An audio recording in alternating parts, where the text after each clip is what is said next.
بسم اللہ الرحمن الرحیم الحمد للہ رب العالمین والصلاۃ والسلام علی اشرف الخلائق اجمعین وعلی آلہ الطیبین الطاہرین المعصومین المظلومین الذین اذهب اللہ عنہم الرجس وطہرہم تطہیرا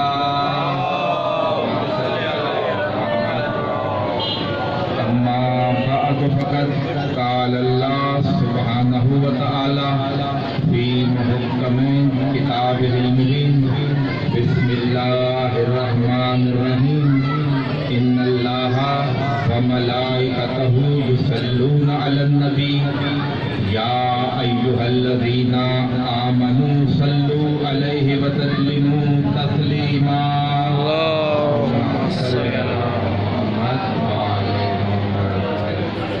حضرات سامعین، آج پورے پاکستان میں چہلم امام حسین علیہ السلام کے جلوس نکالے جا رہے ہیں اور یہ حسین کی فتح کا اعلان ہے۔ جلوس وہ نکالتا ہے جو جیت جاتا ہے، اور جو ہار جاتا ہے وہ اپنے دروازے اور لائٹیں بند کر لیتا ہے۔ جلوس وہ نکالتا ہے جس کی فتح ہوئی ہوتی ہے، ہاری ہوئی پارٹی کا بندہ بھی نظر نہیں آتا۔ تو قرآن حکیم سے ہر دفعہ میں آیت پڑھتا ہوں، ان اللہ وملائکتہ یصلون علی النبی، اللہ اور اس کے فرشتے درود پڑھتے ہیں محمد اور مثل محمد۔ علی النبی کا لفظ ہے، اس کا مطلب ہے نبی اور مثل نبی۔ اللہ اور اس کے ملائکہ درود پڑھتے ہیں نبی پر اور مثل نبی پر۔ اور اے ایمان لانے والو، تم بھی درود پڑھو، صلو علیہ، تم بھی پڑھو، وسلموا تسلیما، اور جن پر درود پڑھ رہے ہو نا ان کو تسلیم بھی کرو، اور ایسے تسلیم کرو جیسے تسلیم کرنے کا حق ہے۔ یا تو درود نہ پڑھو، اگر درود پڑھ رہے ہو تو ان کو تسلیم بھی کرنا ہے، اور ایسے تسلیم کرنا ہے جیسے تسلیم کرنے کا حق ہے۔ اب یزید شراب پینے کی وجہ سے یزید نہیں ہے، شراب پینا بڑا گناہ ہے، لیکن یزید صرف شراب پینے کی وجہ سے یزید نہیں ہے۔ لوگ آج بھی شراب پیتے ہیں لیکن وہ یزید نہیں ہے، گناہ گار ہے، بہت بڑا گناہ ہے، گناہ کبیرہ ہے، لیکن یزید صرف شراب پینے کی وجہ سے یزید نہیں ہے، کیونکہ اللہ نے کہا ہے جن پر درود پڑھنا ہے ان کو تسلیم کرنا ہے۔ ہر مسلمان نماز میں درود پڑھتا ہے، اس درود میں حسین ہے۔ نماز میں جو ہم درود پڑھتے ہیں اس درود میں حسین ہے۔ سر نہیں ہلاتے، زبان سے آپ سے بولا نہیں جا رہا، نہ درود پڑھا جا رہا ہے۔ اس نماز میں ہم درود پڑھتے ہیں، وہ درود حسین پر ہے، وہ درود حسن پر ہے، وہ علی پر ہے، وہ جناب زہرا پر ہے، وہ جناب رسول خدا پر ہے۔ اب ان 5 پر درود پڑھتے ہیں نا نماز میں، تو ان کو تسلیم بھی کرنا ہے، اور ایسا تسلیم کرنا ہے جیسا تسلیم کرنے کا حق ہے۔ یہی سبب تھا رسول خدا نے فرمایا علی کو مانو مقام تسلیم پر۔ اب یہ مقام تسلیم کیا ہے تھوڑا سا بتا کر آگے چلتا ہوں کہ ایک مرتبہ ایک فیصلہ آیا مولا علی کے پاس، 2 عورتیں آئیں ایک بچہ لے کر، ایک کہتی تھی میرا ہے، ایک کہتی تھی میرا ہے۔ تو مولا علی نے کمبر کو بلایا، کہا کمبر تلوار لیا، بچے کے 2 ٹکڑے کر دے، آدھا اس کو دے دے آدھا اس کو دے دے۔ کمبر بھاگتا گیا تلوار لے کر آیا، جب یوں کری تلوار تو جس کا تھا اس نے کہا میرا نہیں ہے، اس کو دے دے، یہ اس کا ہے، یہ اس کا ہے۔ مولا نے کہا یہ اس کا نہیں، یہ تیرا ہے۔ وہ خاموش کھڑی ہے، کٹتا ہے تو کٹ جائے، اس کا اپنا تھا۔ اس نے کہا بچتا ہے تو بچ جائے، پاہے دوسرے کے پاس رہے۔ لیکن کمبر سے لوگوں نے بعد میں پوچھا تم نے ایک لمحے کے لیے بھی نہیں سوچا کہ ایک معصوم بچے کے 2 ٹکڑے کرنے لگا تھا؟ کہا تم نے سنا نہیں، رسول نے کہا تھا علی کو مانو مقام تسلیم پر، سوچنا نہیں ہے۔ یہ کیا کہہ رہا؟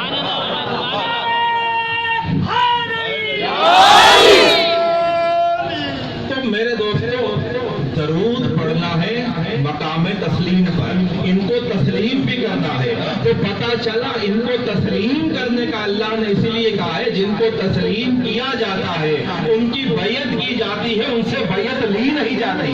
یزید کا قصور یہ تھا، یزید شراب پینے کی وجہ سے یزید نہیں تھا، یزید جن کو تسلیم کرنا تھا ان سے بیعت لے رہا تھا۔ ضرور پڑھنے محمد وآلہ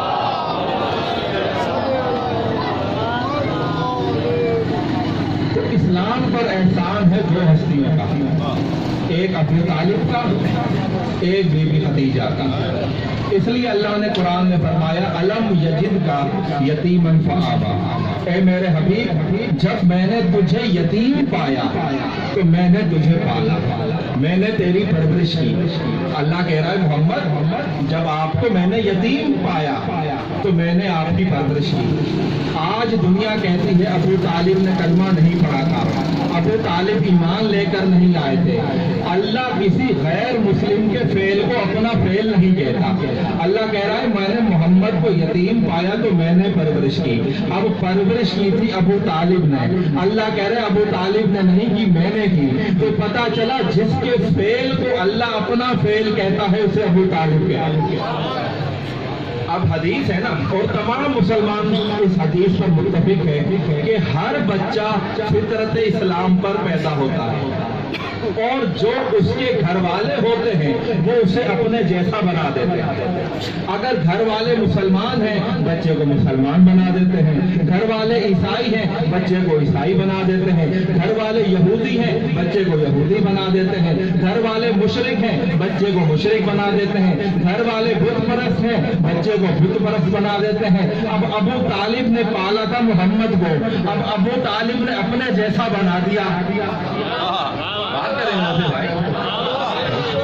اس مجلس میں جتنا ہی بیٹھا جاتا ہے مجھے تو سمجھ نہیں آ رہی آپ سب کیوں بیٹھے ہیں، اور اتنی صاف اردو میں تو مشکل زبان میں تو بات نہیں کر رہا نا۔ اب ہر حدیث ہے کہ پالنے والا اپنے جیسا بنا دیتا ہے۔ کیا کہنا ہے اس ابو طالب کے جس کے دسترخوان پر نبوت بھی پل رہی تھی، امامت بھی پل رہی تھی، جس کے دسترخوان پہ ایک وقت میں نبوت بھی پل رہی تھی، امامت بھی پل رہی تھی، جو بچے کو پال کے اپنے جیسا کر دے اسے محمد رسول اللہ کہتے ہیں۔ اور ایک بچہ پالا ہے رسول خدا نے اور اس بچے کا نام ہے علی، تو رسول نے اس شان سے پالا ہے علی کو کہ اپنے جیسا بنا دیا، اتنا اپنے جیسا بنایا کہ شب ہجرت اپنے بستر پر سلا کے چادر ڈال دی تو کافر یہی سمجھتے رہے کہ یہ علی نہیں محمد ہو رہا ہے۔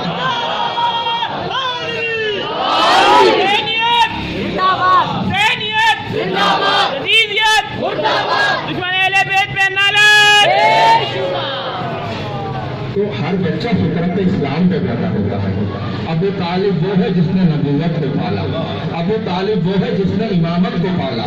اب میرے دوستو جب رسول اس دنیا میں آئے ہیں نا، فاطمہ بنت اسد جو مولا علی کی والدہ ہے، ابو طالب کی بیوی ہے، وہ ابو طالب کے پاس آئی، کہا ابو طالب ایسا بچہ میں نے کبھی نہیں دیکھا جو اتنا طیب و طاہر پیدا ہوا ہے، یعنی رسول خدا کے لیے کہہ رہی تھی، جو کہ تمام علائشوں سے پاک اس دنیا میں آیا ہے، اور آتے ہی اس نے سجدہ کیا ہے اور خدا کی تسبیح کی ہے، اس کے چہرے سے ایسا نور نکل رہا ہے جو عرش تک جاتا ہے۔ ابو طالب سن رہے تھے، کہا بی بی 30 سال بعد اللہ آپ کو بھی ایسے ہی بچے کی بشارت دیتا ہے جس میں یہ ساری خوبیاں ہوگی الا النبوہ، نبوت کے علاوہ اس میں ساری خوبیاں ہوگی۔ 30 سال بعد میرے مولا علی دنیا میں آئے، انہوں نے بھی یہ ساری خوبیاں دی جو رسول میں تھی الا النبوت، نبوت کے علاوہ۔ تو میں یوں کہوں جو 40 سال پہلے جسے تم کافر کہتے ہو وہ ابو طالب 40 سال پہلے نبوت اور امامت کے فرق کو جانتا ہے، نبی کون ہے امام کون ہے۔ اب اسلام کی پہلی دعوت ہوئی، اللہ نے ارشاد فرمایا کہ اپنے قریبی رشتہ داروں کو دین کی دعوت دو، تو جسے قرآن میں دعوت ذو العشیرہ کہا جاتا ہے۔ تو رسول نے کہا چچا اسلام کی پہلی دعوت دینی ہے تو جناب ابو طالب نے کہا میں بندوبست کر دیتا ہوں. اب دین کی پہلی تبلیغ کی پہلی دعوت دی جا رہی ہے, دین کا پہلا اجلاس ہو رہا ہے, دین کا پہلا اجتماع ہو رہا ہے, دین کی پہلی میٹنگ ہو رہی ہے. کیا وہ کسی کافر کے گھر میں ہوگی؟ اسلام کا پہلا اجلاس, اسلام کی پہلی میٹنگ کس کے گھر میں ہونی چاہیے؟ جو اس وقت کا سب سے بڑا مسلمان ہو نا, اسی کے گھر میں ہونی چاہیے نا. اب پہلی میٹنگ ہے, پہلا اجلاس ہے دین کا. رسول نے کہا چچا مجھے دعوت کرنی ہے. کہا میرا گھر حاضر ہے. پتا چلا دین کے لیے جو گھر دیتے اسے ابو طالب کہتے ہیں. کہا دعوت کا بندوبست بھی کر دیں. ابو طالب نے دعوت کا بندوبست بھی کر دیا. جو دین پر پیسہ بھی لٹا دے اسے ابو طالب کہتے ہیں. اور کہا یا علی, یا علی, ابو طالب نے کہا یا علی. مولا علی حاضر ہو گئے. اب دیکھیں اس زمانے میں کہا تھا یا علی. دنیا آج خالی علی نہیں کہتی, یا علی کہتی. یہ ابو طالب کا کہا ہوا جملہ ہے, آج تک دنیا یا علی کے نام سے پکارتی ہے. کہا کل دعوت ہے, سارے قبیلے کو دعوت دے دو. مولا علی ایک ایک دروازے پہ جاتے کہتے میرے بابا نے دعوت پہ بلایا ہے. یہ نہیں کہتے رسول نے بلایا ہے, میرے بابا نے دعوت پہ بلایا ہے. کل اس وقت پہ پہنچ جانا. سارے لوگ پہنچ گئے, 40 سے زیادہ لوگ تھے. جب ان کے سامنے کھانا رکھا ہے نا, ایک بکرے کی ران, ایک دودھ کا پیالہ, چند روٹیاں. ابو لہب نے کھانا دیکھا, کہا ابو طالب تم نے ہماری توہین کی ہے. کہا کیسے توہین کی ہے؟ کہا اتنا سا کھانا, تمہیں پتا ہے ہم میں سے ہر بندہ ایک ایک بکرا کھا جاتا ہے. تمہیں تو پتا ہے نا ہم میں سے ہر بندہ ایک ایک بکرا کھا جاتا ہے. تم نے 40 لوگوں کو بلایا ہے, ایک بکرے کی ران رکھی ہے. تو جناب ابو طالب نے کہا تم کھاؤ جتنا کھا سکتے ہو, ختم نہیں ہوگا. کہا کیوں ختم نہیں ہوگا؟ کہا میرے بھتیجے محمد نے اپنا ہاتھ مت کر دیا ہے, یہ بابرکت ہو گیا ہے, جتنا بھی کھاؤ گے ختم نہیں ہوگا. اب تمہیں پتا چلا ہم زیارت سے کیوں مس کرتے ہیں, علم سے کیوں مس کرتے ہیں, کربلا سے کیوں چیزیں مس کرتے ہیں؟ کیونکہ ان کے مس کرنے سے چیزیں بابرکت ہو جاتی ہیں.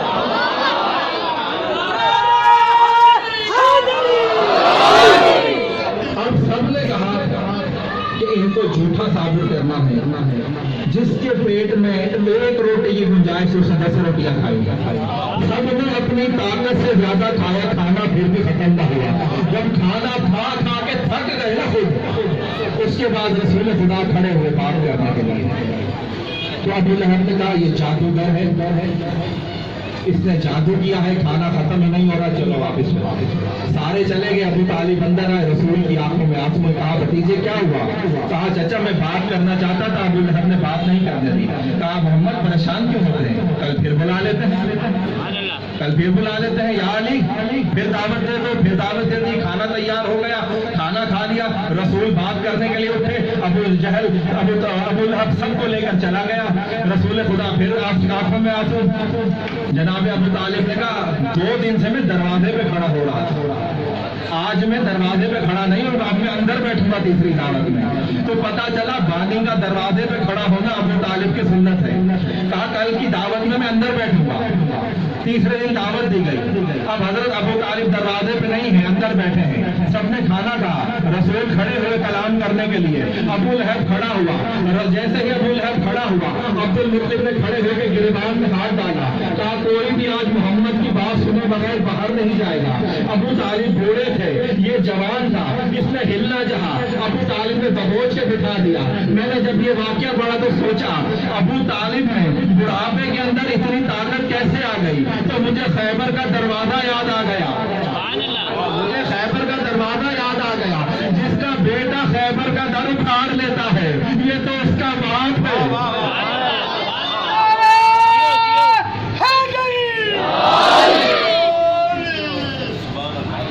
دبوچ کے بٹھا دیا. محمد بات کیجیے. تو رسول نے فرمایا قولوا لا الہ الا اللہ تفلحوا, لا الہ الا اللہ پڑھتے جاؤ, فلاح پا جاؤ. ایک نے کہا تو ہم سے ایک اللہ منوانا چاہتا ہے, تو کون ہے؟ کہا میں محمد رسول اللہ. کہا ٹھیک ہے, ہمیں کیوں بلایا ہے؟ کہا تمہیں اس لیے بلایا ہے کہ تم میں سے کون ہے جو اس دین میں میرے مددگار بنے.